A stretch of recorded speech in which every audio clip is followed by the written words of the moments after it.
Espíritu, Espíritu, Espíritu.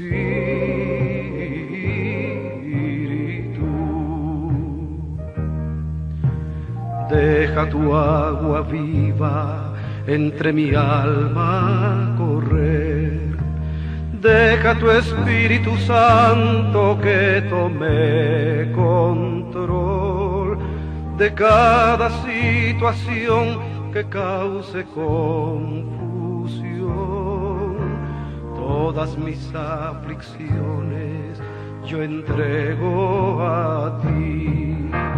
Cristo, Cristo, Cristo.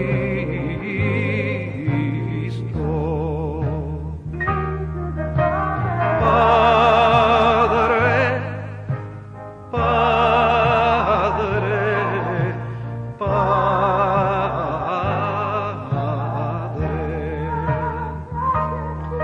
Espíritu, Espíritu, Espíritu.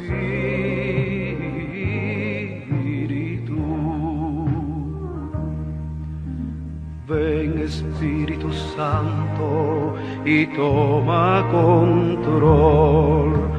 Tómame en tus brazos, borra mi temor. Atráeme hacia ti y toda duda se irá. Quítame el orgullo y lléname de amor. Cristo, Cristo,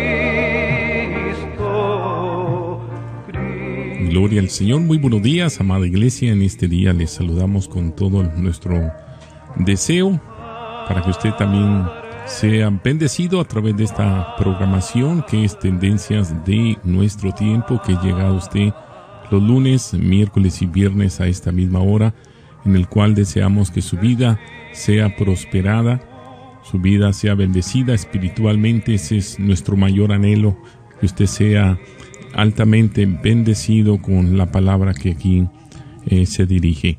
Bueno, el día de hoy damos gracias a cada uno de ustedes que nos sintonizan en la ciudad de Winston-Salem, Radio de Oración 1500, y también en la ciudad de High Point, Lexington, Greensboro, en Radio Cristo Reina 1590.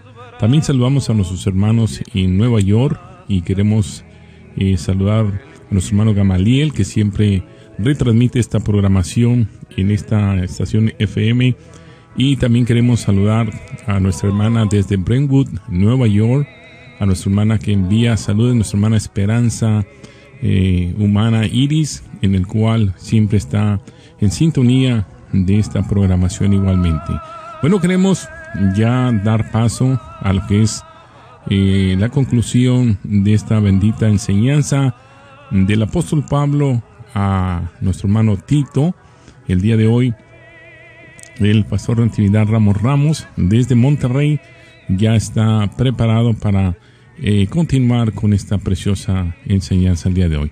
Así es que gracias una vez más, recordando que Tendencias de Nuestro Tiempo, usted también lo puede escuchar, ya casi 500 enseñanzas en la página del YouTube. Usted se va al YouTube y usted pone Tendencias de Nuestro Tiempo y usted encontrará todo lo que aquí se transmite, incluyendo lo que se transmite en Monterrey los sábados. Así es que muchas gracias, les agradecemos por su fina atención. Bueno, ya con nosotros el pastor Natividad Ramos. Pastor, muy buenos días, los micrófonos son suyos. Muy buenos días, hermano Isaí, gracias, hermanos del auditorio, mis hermanos ministros que han sido tan generosos para hacer posible esta transmisión.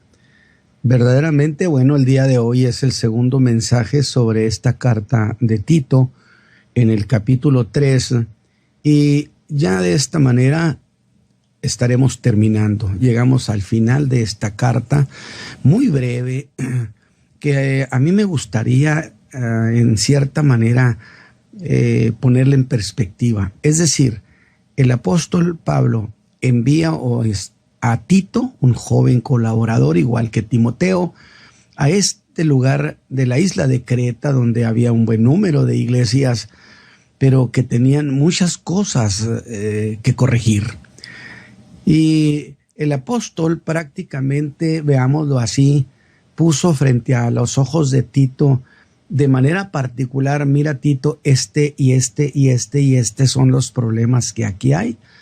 De tal manera que yo creo que en esta carta el Señor nos ha dado una serie de ideas de cómo afrontar los problemas que a veces vive la iglesia. Acuérdese que hablamos acerca de tápales la boca a los judaizantes, que eso es una hazaña, ¿verdad? De las grandes hazañas, pero que el apóstol explicó propiamente: bueno, enséñale a la iglesia la palabra fiel, y cuando ellos entiendan la palabra, la doctrina, pues no van a querer oír a los demás, y de esta manera les cierras la boca. Qué buena idea del apóstol. Cuidado con las reuniones caseras, porque ahí hay conflicto, y también es una excelente idea. No ordenó que se cancelaran las reuniones caseras, sino simple y sencillamente que éstas estuvieran bajo el cuidado del pastor, para que nadie tuviera reuniones caseras dizque para enseñar doctrina o enseñar diversas revelaciones. No, señores.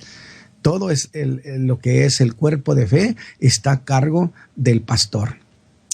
Por eso se han dado tantos conflictos en las iglesias, porque yo decía que los hermanos tienen la idea de decir: bueno, en la iglesia manda el pastor, en mi casa mando yo. Bueno, es cierto, pero si usted invita a creyentes, hermanos de la iglesia, para que vayan también a estar allí, usted está invadiendo la autoridad pastoral y está menospreciando el espacio de la iglesia. Es decir, todas estas cosas creo que son muy buenas ideas. Pero entramos ahora al capítulo 3, al final de esta carta, y yo voy a leer desde el versículo 8, donde el apóstol está puntualizando cosas. Y le dice: mira, Tito, palabra fiel. O yo lo voy a decir, la palabra fiel. Estas cosas quiero que afirmes, no otras, la palabra, para que los que creen a Dios procuren gobernarse en buenas obras. Estas cosas son buenas y útiles a los hombres. Ahora, escuche con mucho cuidado, que no necesite interpretación esto. Mas las cuestiones necias y genealogías y contenciones y debates acerca de la ley evita, porque son sin provecho y vanas. No tiene necesidad de la interpretación de la interpretación. Es directo, es categórico. Debates acerca de la ley evita, porque son cosas sin provecho. Luego le dice: rehúsa, hombre hereje. Es decir, aquellos que desvían la fe, que cambian estas verdades eternas, después de haberles amonestado una y otra vez. Ya les amonestaste, después de 2 amonestaciones, una y otra, rehúsalo entonces. Estando cierto que el tal es trastornado y peca, siendo condenado de su propio juicio. Y luego ya le dice: cuando enviare a ti a Artemas o a Tíquico, procura venir a mí, a Nicópolis, porque allí he determinado invernar. Y luego esto: a Zenas, doctor de la ley, y a Apolos envía adelante, procurando que nada les falte. Breve carta, pero con muchas instrucciones muy precisas. Muy bien, entonces el día de antier, o sea, el miércoles, hablé sobre los creyentes que odian a los no creyentes. Es decir, no lo paso porque él no cree en Cristo, porque no es un creyente y ni lo saludo. Que fue una de las cosas que nos habló el apóstol y que podemos ponerla en otro plano y pensar: ¿Acaso esa actitud no fue descalificada por el Señor Jesús en el Sermón del Monte, según Mateo 5, 4 al 45? Que dice: oísteis que fue dicho, amarás a tu prójimo y aborrecerás a tu enemigo. Y mire, aquellos que se aferran a las ideas, en este sentido, ideas de la ley, normalmente son creyentes belicosos y muy odiosos. O mejor dicho, que tienen mucho rencor con mucha gente. ¿Por qué? Pues porque no aman a Dios, y yo no quiero a los pecadores. Vámonos. Aborrecerás a tu enemigo. En ese artículo consigna de la ley pudiera tener cabida que creyentes tengan cierto rencor con algunos por el simple hecho de no ser creyentes. Usted que me está escuchando, hermano, sabe que esto lo encontramos muy seguido.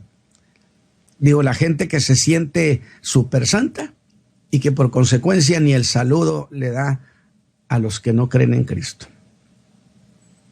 Pero que quedaba cancelada esta idea. Aborrecerás a tu enemigo, quedó cancelada en el Sermón del Monte, porque el Sermón del Monte es la constitución del reino de los cielos. Es decir, si se establece el reino de David, esta va a ser la constitución. De tal manera que si eso era bajo la constitución del reino de los cielos, mucho más será bajo la gracia. Así que esa interpretación ancestral ciertamente venían del Deuteronomio 23:6, donde se le dice a los hijos de Israel sobre los paganos: no procurarás la paz de ellos ni su bien en todos los días para siempre. En cambio, era muy selectivo, diciendo a los hijos de Israel: pero eso no hagas con los idumeos, que tus parientes son. Yo quiero que note la idea.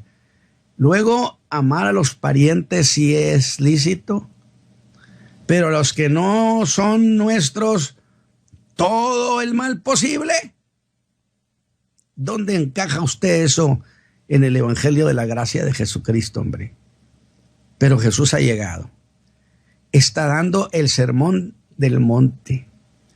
Y dice: ¿habéis oído que se dijo, amarás a tu prójimo, pero aborrecerás a tu enemigo? Pero un judío podía ser enemigo de otro judío. Sí, pero es un judío. Y no será igual si este no lo es. A este judío que me aborrece, debo amarlo porque es mi prójimo. Y como Moisés lo dijo así, entonces el que es mi prójimo, pues necesariamente es otro judío. Mientras que uno que no es judío, ese no es mi prójimo. Y su vida no es como la mía. Y lo que le suceda de mal, bien se lo merece. Y esa interpretación, acuérdese que en la isla de Creta mencionábamos que sin duda fueron aquellos judíos que estaban en el día de Pentecostés, que allá se convirtieron en el sermón de Pedro y que ellos levantaron estas iglesias. Pues esa idea en Creta se había cristianizado y produjo creyentes que sentían que podían hablar de los inconversos de la peor manera por no ser creyentes. Como dicen algunos el día de hoy, en fin, que no es más que un pecador. Sí, a quien Cristo amó. Parece que se nos olvida el Evangelio. Pero ¿a dónde llevó el Señor Jesús ese mandato? Lo llevó hasta aquí, hasta el verso 44. Amad a vuestros enemigos. Bendecid a los que os maldicen. ¿Ve usted el giro que dieron las cosas bajo el reino de los cielos? La ley nos estaba preparando para tiempos mejores, para cosas mejores, dice la carta a los Hebreos. Y ahora el Señor Jesús, en este sermón donde habló de la constitución del reino, por así decirlo, cambia completamente las cosas, y con mucha mayor razón, un hijo de Dios, nosotros que somos salvos, tenemos entonces que seguir esas instrucciones de amar a los que nos maldicen. Es como si Jesús estuviera escribiendo: hermanos de Creta y a los creyentes de todos los tiempos, hagan bien a los que los aborrecen. Ya puedo ver el mutis de muchos. Ustedes no pueden aborrecer a los no creyentes, aunque ellos les aborrezcan. Porque debo entonces insistir en que no existe en el cristianismo la tesis del aborrecimiento por aborrecimiento. Es decir, me aborrece, lo aborrezco. Le correspondo con lo mismo. Al contrario, si los aborrecieran, ultrajaran y os persiguieran, aunque ustedes de manera personal fueran el motivo de su odio, oren por ellos. ¿Qué cambio dieron las cosas?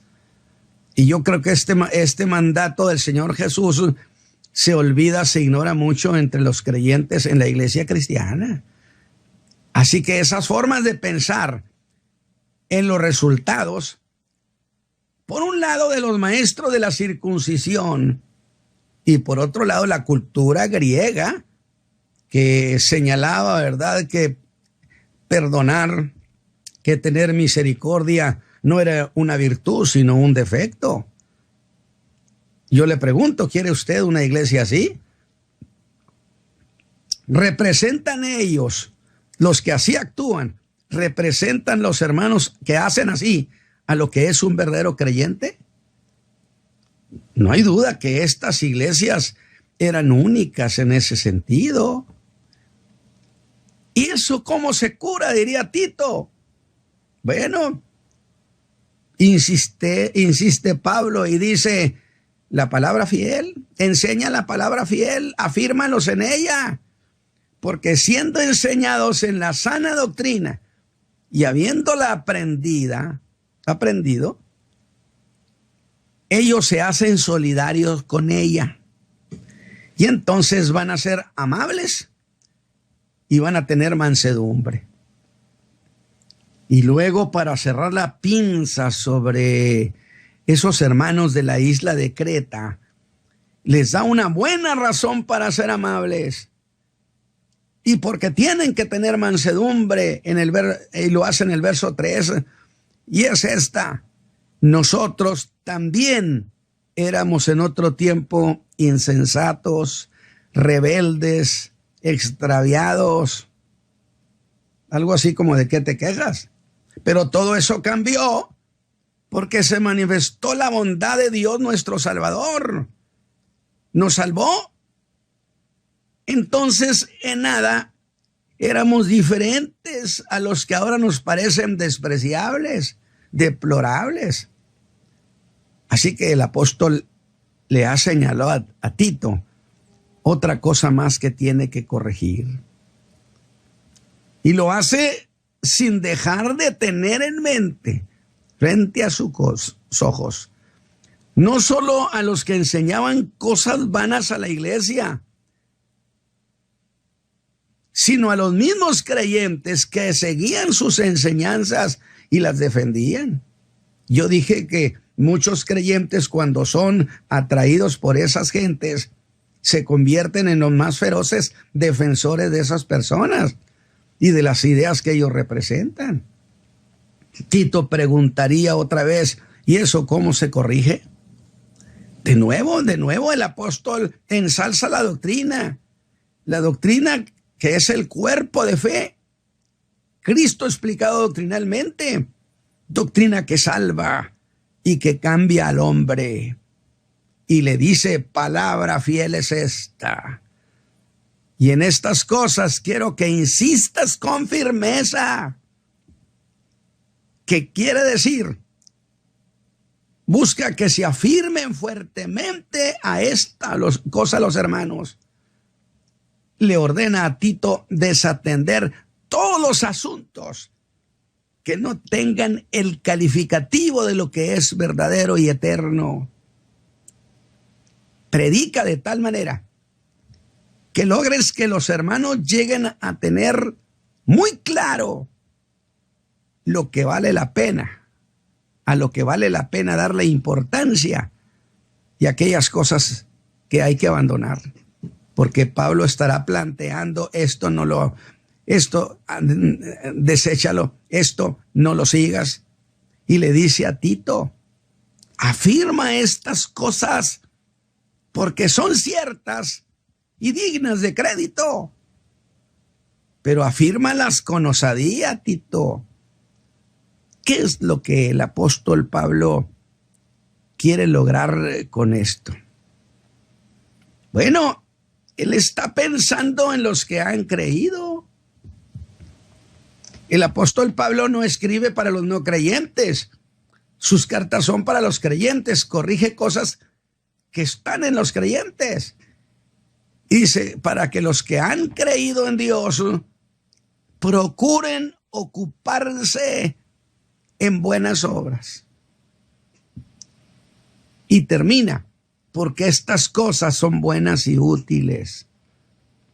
Y aunque algunos hablan de que se refiere a las obras, yo pienso que él está hablando de doctrina y que sería algo así como esto. Mira, Tito, es excelente y útil que los hombres sean enseñados así. Y luego en el verso 9, pero evita cuestiones necias y genealogías.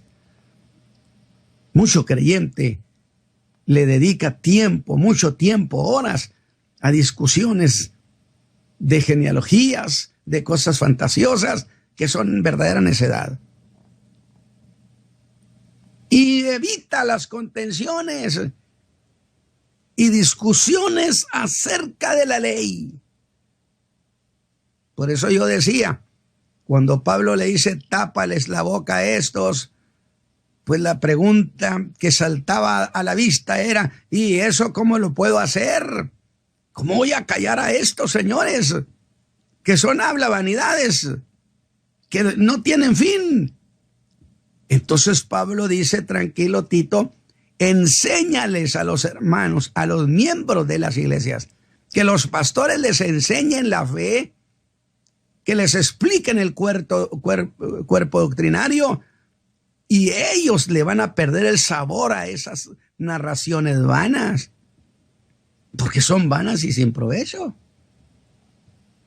Y mire usted, la palabra griega para eso de evita, porque le dice estas cosas, evítalas, cuestiones necias y genealogías y contenciones y discusiones acerca de la ley, evítalas, porque son vanas y sin provecho. Y la palabra griega para eso de evita significa date la vuelta.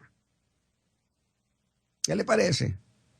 Alejarse de manera intencional de algo o de alguien. Eso debe hacer la iglesia. Ponerse a un lado de toda corriente que no es provechosa para su alma, que perturba la vida de la iglesia. Porque el pueblo de Dios siente cuando algo lo está perturbando y confundiendo. Dele media vuelta de inmediato. Y hacerlo de manera deliberada. Si lo acepta, si lo invita, no los acepte. Y si usted ha tenido cuidado, el apóstol reduce todo a lo que es provechoso o lo que es vano o inútil. En la doctrina debemos mirar siempre la utilidad, de modo que lo que no contribuya a consolidar la fe de la iglesia y la paz de la iglesia debe ser desestimado, echado al bote de la basura. Abandone todo aquello que le cause tristeza al pueblo. que lo confunda. En la doctrina debemos ver siempre los frutos y buenos frutos. Ahora, cuidado con aquellos que, provocados por la curiosidad, porque hay mucho creyente curioso, que aunque tenga una iglesia donde está asistiendo, que se le enseñe la fe, que la iglesia esté en paz. No deja de haber jamás curiosos de la iglesia que quieren ir a todas. Y los preguntones son víctimas fácil de estos engaños. Y ellos quieren ir a curiosear. Pero el apóstol empieza a desacelerar para llegar a las instrucciones finales. Él sabe que aún corrigiendo muchas cosas y rescatando a los contumaces, a los tercos, aún quedarán secuelas. Porque yo siempre he dicho, después de una prueba dura, hay que vigilar las secuelas que le quedan al creyente.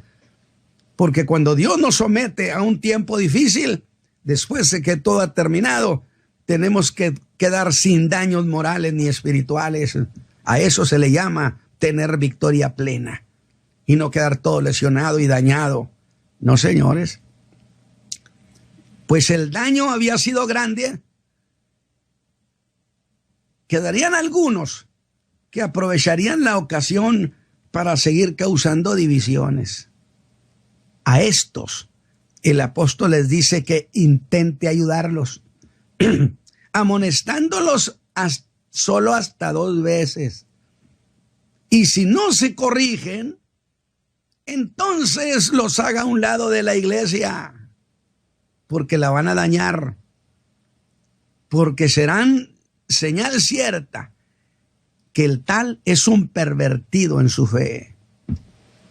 Porque la gente que es sana en el evangelio busca la paz de la iglesia, busca la convivencia en Cristo, se congratula con la reunión de los hijos de Dios. ¿Y sabe por qué el apóstol se adelanta a dar ese consejo? Porque una iglesia que aprendió a vivir entre contiendas, fíjese bien, una iglesia que ha sido históricamente una iglesia de contienda, tardará tiempo en corregir del todo y ser sanada. No es un asunto que sucede de inmediato. Se detiene el mal, pero tardará en corregir, en ser sanada de todas las secuelas y consecuencias que su actitud evativa dejó. Hay iglesias que se consideran muy agresivas. Y mientras eso suceda, de que llegue a corregir del todo, no habrá fin de camorras y disputas. Pero usted dirá, ¿pero acaso no pueden ser reconvenidos con argumentos? Bueno, le diré que corregir a los obstinados es tarea casi imposible. El tigrito no cambia sus manchitas, porque jamás les faltarán palabras a esos y motivos para una nueva discusión. Los clásicos, sí está bien, pero... De modo que jamás se cansarán de esa conducta. Y la iglesia no debe regalarle su tiempo a estos. Y Pablo le prohíbe a Tito y a la iglesia desperdiciar su tiempo en estas cosas que las llama sin fin, discusiones sin fin, cosas sin fin. Es como si le dijera que no debe esforzarse en satisfacer a esa gente. Y esta es una amonestación muy valiosa del apóstol, pues quizá a algunos se les hará difícil dejar de entrar en disputa con ellos, pues se sentirán avergonzados, que se piensen que evaden la discusión. Los otros quieren discusión Y usted se sentirá avergonzado porque van a pensar que es un acto de cobardía la suya y que es vergonzoso volver la espalda. Sí, pero será contraproducente que lo hagan. Pero no hay temperamento que sea, por dócil que sea, que no esté expuesto a ser provocado por los vituperios de esa gente. Son muy provocadores. Creyentes en la iglesia, muy provocadores y provocativos.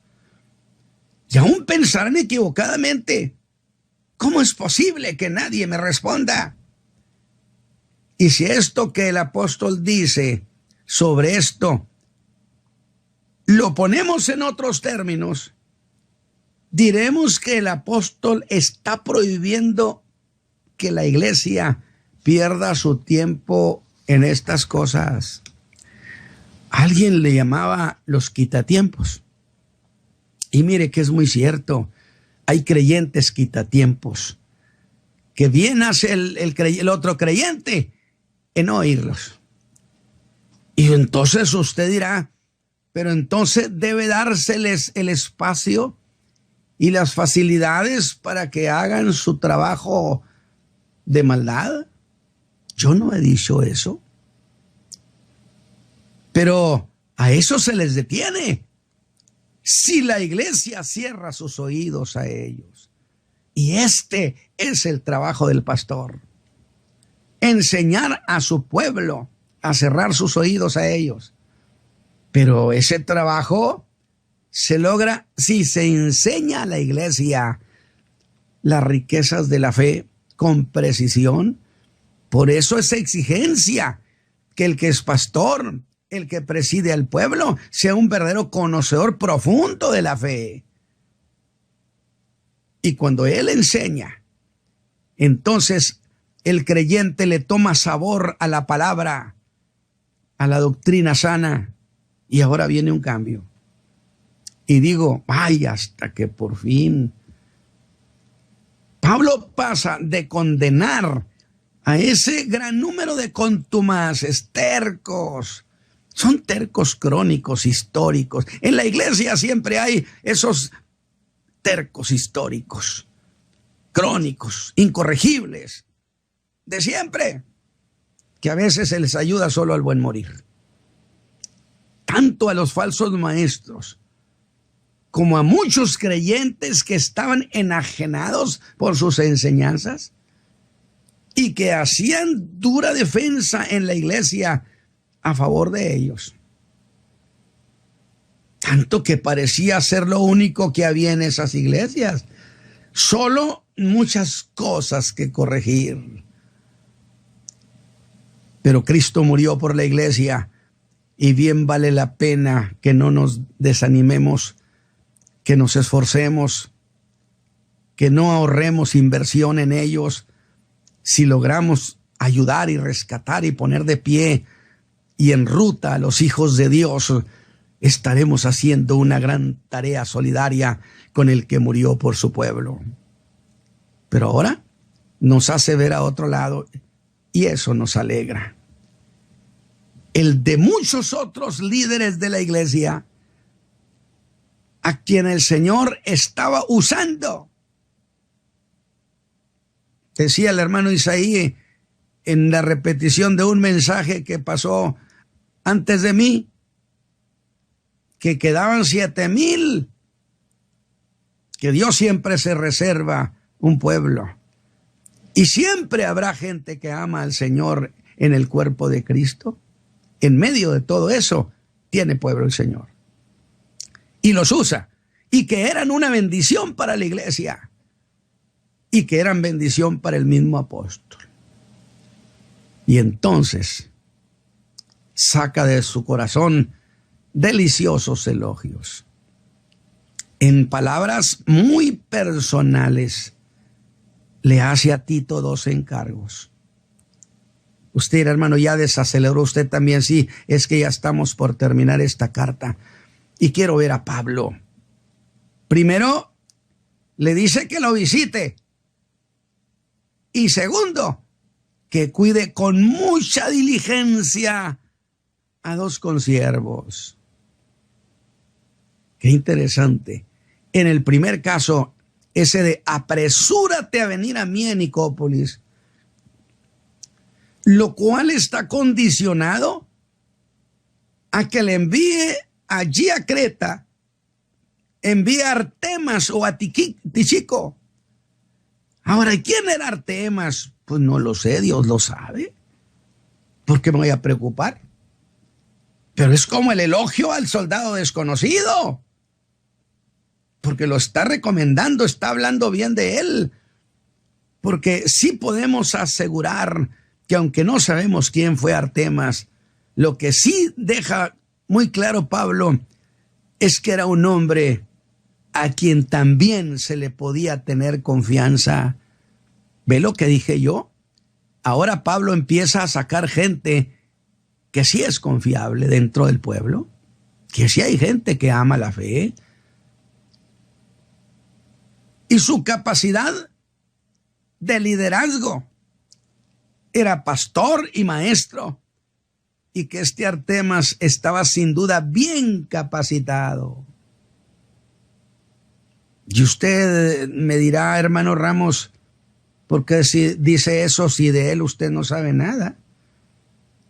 ¿Cómo es que dice que estaba bien capacitado y era fiel maestro? Le diré que es una buena pregunta. Pero ¿acaso no era uno de los candidatos para sustituir a Tito? Usted me va a decir, ciertamente. Y mandar a un sustituto de Tito en el medio como era el de Creta, mandaría el apóstol a cualquiera. ¿Cuántas cosas dice el apóstol sin decirlas? Entonces, ¿qué sé de él? Lo suficiente para decir que era un hombre valioso. En la iglesia tenemos hermanos valiosos, gente valiosa, que son verdaderos muros de contención, que ahí están, apoyan, soportan. Bendiga, mi Señor, a todo ese pueblo tan lindo, de esa gente valiosa, que llegan a hacer una caricia. Y Tíquico, bueno, ese es más conocido. Este había acompañado acompañó al apóstol en sus viajes misioneros. Entregó la carta de Pablo a la iglesia de Colosas, junto con Onésimo. Aquella carta increíble que hubiera estado en manos de uno que había sido ladrón, pero la entregaron a los hermanos de Colosas y la otra se la entregó a Filemón.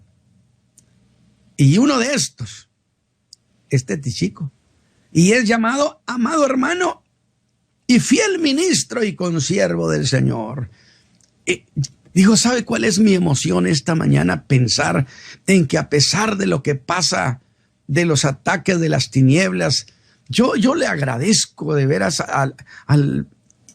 y glorifico al bendito Espíritu de Dios por el trabajo tan delicado, tan especial que ha hecho de conducir la iglesia de Jesucristo por 2000 años en terreno pantanoso, en terreno difícil, en medio de lobos, de tiburones. Y ha mantenido a la iglesia de pie y un día se la entregará a Cristo, que murió por ella. ¿Por qué razón? Porque hay hombres que son útiles. De tal manera entonces, amado hermano y fiel ministro y consiervo del Señor, y el hombre que luego fue enviado para reemplazar a Timoteo. Oiga, pero espéreme, Pablo habla de otros dos. Ve usted lo que le estoy diciendo. Pablo dijo, es como si dijera, dejen refrescarme. Ya hablé mucho de esos latosos crónicos, contumaces, tercos, hablavanidades. Ahora déjeme refrescarme un poco hablando de la gente buena que Dios tiene en su pueblo. Dios tiene buen pueblo en Carolina del Norte, allá en Nueva York, en el mundo entero. Hay hermanos muy sacrificados que ni siquiera figuran, pero que son un tesoro en la iglesia. derrame Dios su bendición sobre ustedes, mis hermanos. Y entonces, pero luego habla de otros dos. ¿De quién? Bueno, es uno de ellos muy conocido. Uno de ellos dice era Zenas y el otro Apolos. Y usted ya, cómo no, Apolo, conocidísimo, elocuente, poderoso en las Escrituras. Fíjese bien, igual que de Artemas, nada se sabe de Zenas. Lo único que sabemos es que era un intérprete de la ley. Pero de la ley de Moisés o de la ley romana. Porque si fuera este último un experto en la ley romana, entonces sería un abogado. Porque solamente dice que era un experto en la ley, intérprete de la ley. ¿Sería entonces un abogado? Pero si era un abogado, entonces ¿por qué andaban sin dinero? Alabado sea Dios. Mire qué simpático detalle. Luego no queda más que pensar que era un verdadero intérprete de la ley de Moisés. Porque frecuentemente dice un comentario de su tiempo.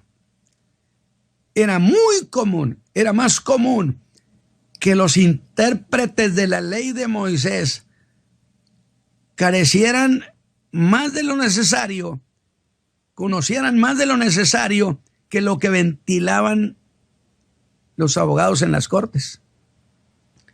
Entonces nos quedamos en que era un intérprete de la ley, que no andaba promoviendo que la iglesia cristiana se metiera en la ley. Y Apolos, oiga, ese era muy conocido.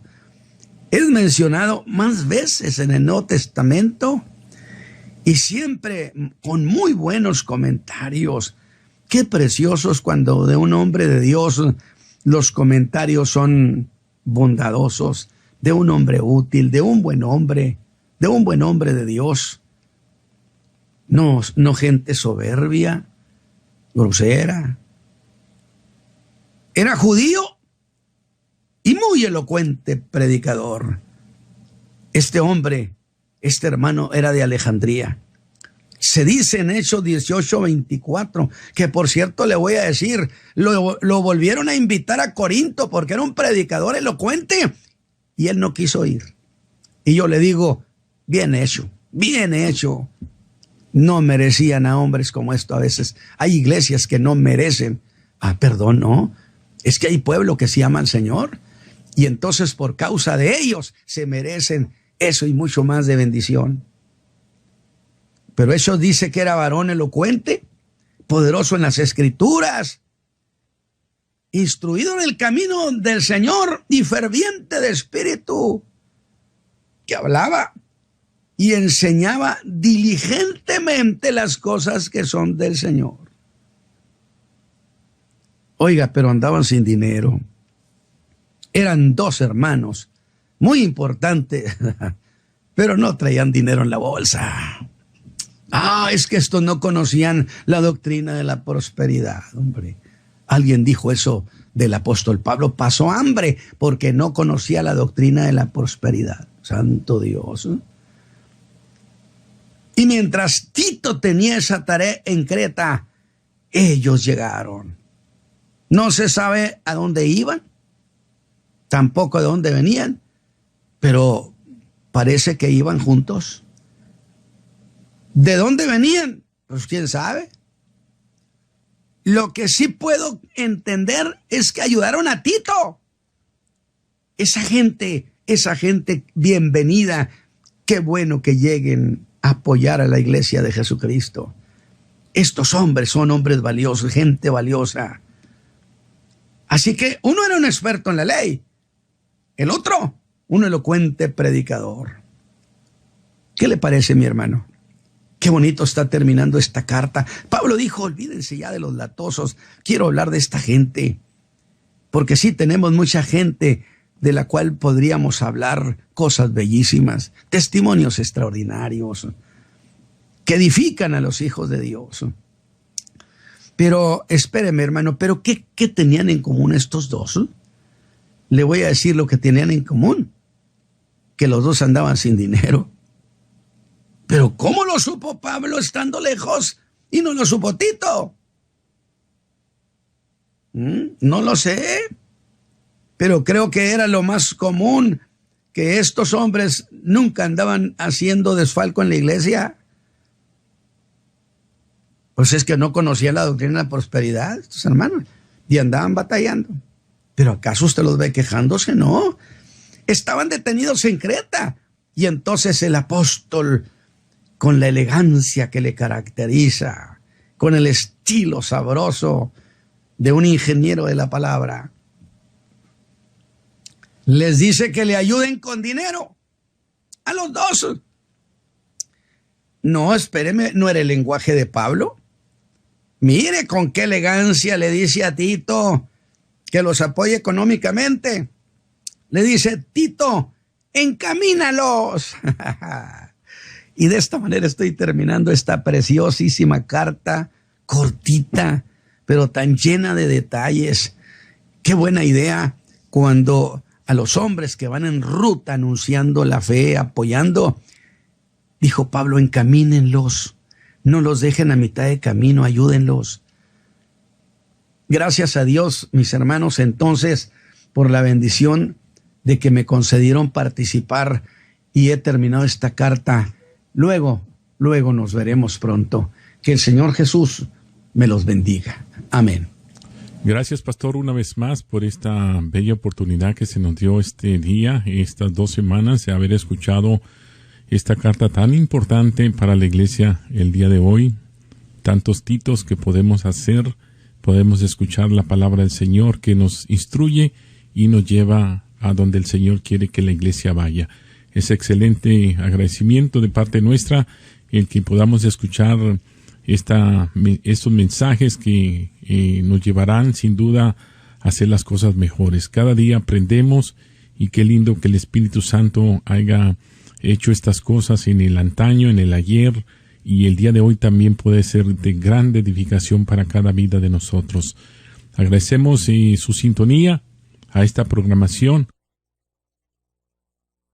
por darnos la oportunidad de poder llegar hasta su hogar a través de esta radio, estas radios que permiten que se expanda y que seamos partes, colaboradores, como decía el pastor, colaboradores de este importantísimo, grande evangelio que ha cambiado a muchas gentes a nivel mundial, ya que para eso vino Cristo, no solamente para alimentar a aquellas gentes que estaban en aquel lugar, alimentando unos 5,000 hombres, más las mujeres, más los hombres, sino que alimentar al mundo entero. Y esta carta maravillosa se nos ha sido entregada el día de hoy, esperando que haya sido de grande bendición para su vida esta enseñanza de la carta del apóstol Pablo a nuestro hermano Tito. Ya vamos a regresar en un momento más con la información. Si usted desea comunicarse con nosotros, no dude en hacerlo. Muy amablemente regresaremos su llamada. Creo en ti, como creo en el sol que me da su calor.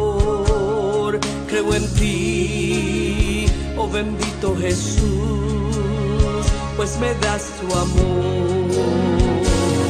Creo en ti, porque si no creyera, mi alma huérfana fuera, y en mi vida no habría ni la luz ni el amor. Creo en ti, a pesar de las dudas, a pesar de la ciencia, a pesar de mí misma. Creo en ti, si mi fe languidece cuando casi se extingue. Oh Señor, creo en ti. Creo en ti, aunque otros tenían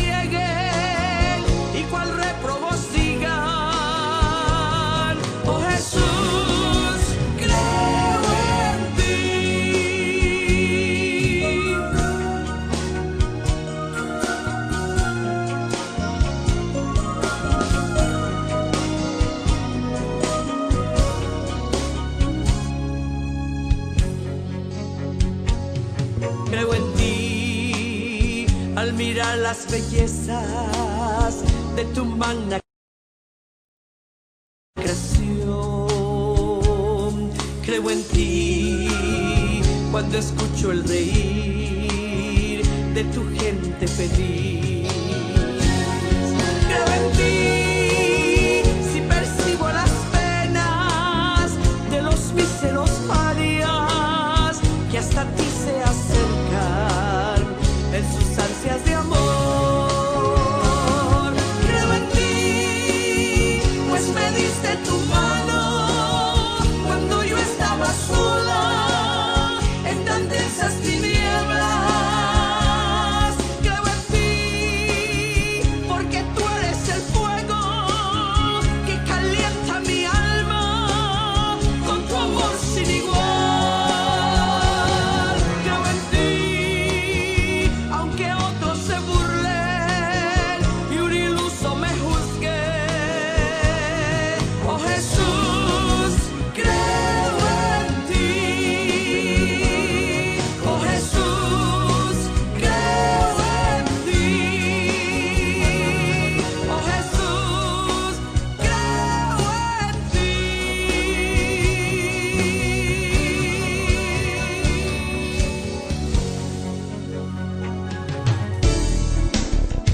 Tendencias de nuestro tiempo. Programa que es traído a usted en este mismo horario todos los lunes, miércoles y viernes por el pastor Natividad Ramos. Puede escribirnos a radioadoración@hotmail.com o envíenos un texto al 704-634-6706. Escuche Tendencias de nuestro tiempo.